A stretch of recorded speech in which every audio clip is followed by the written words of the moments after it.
Hello, class. Andrew Johnson was the first president to be impeached and the one that got the closest to being actually removed from office. Andrew Johnson was born December 29, 1808. He died July 31st, 1875. He was 74 years old. His home state was Tennessee. By matter of religion, he was generally Christian. When it comes to his family, his wife and first lady was Eliza.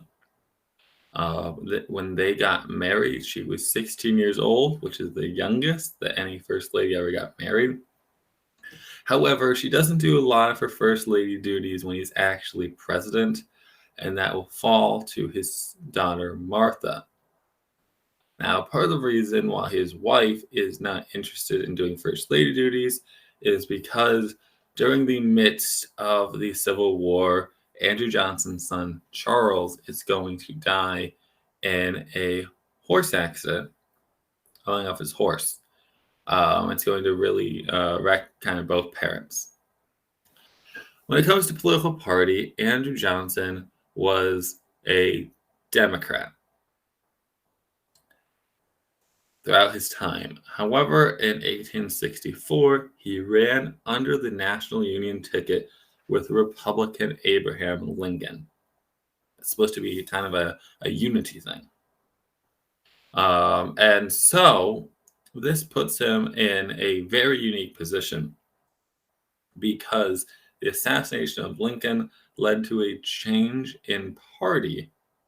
So Andrew Johnson was constantly at odds with Congress. The term of office is going to be April 15th, 1865 to March 4th, 1869. Abraham Lincoln was only a little over a month into his second term when he was assassinated, so Andrew Johnson gets the lion's share of it. And he never had a vice president.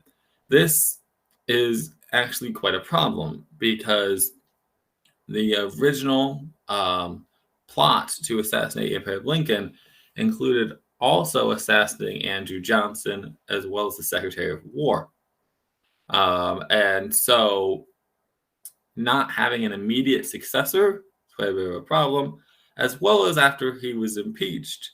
If he had been convicted by the Senate, it would have gone to a senator and not someone that he had been running with. So Andrew Johnson is an interesting figure because he grew up very poor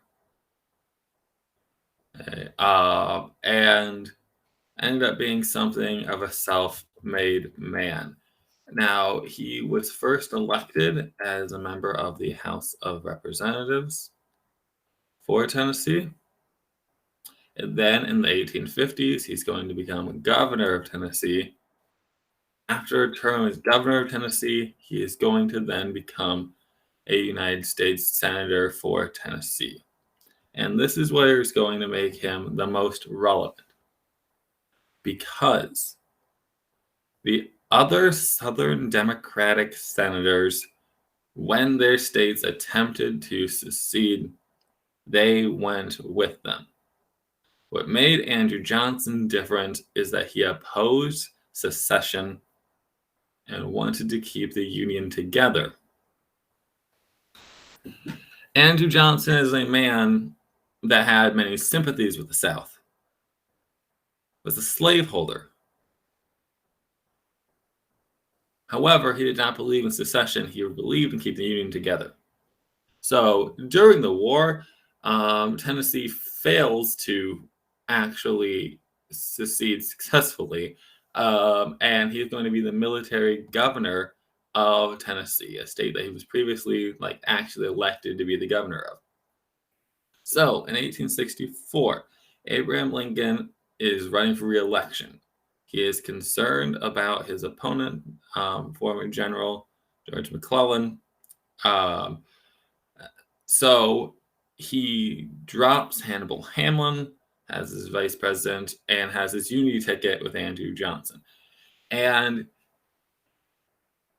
again, he is someone that is very sympathetic to the South, does not believe in the abolition of slavery, but he stayed loyal to the Union. So if you're going to try to have this Union ticket, he was your man. And,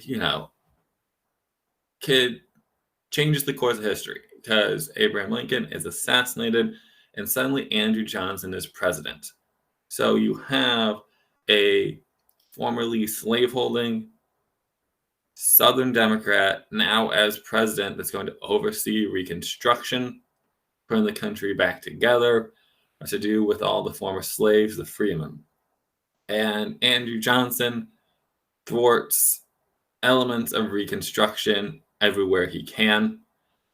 But the Congress is controlled by Republicans, radical Republicans at this point.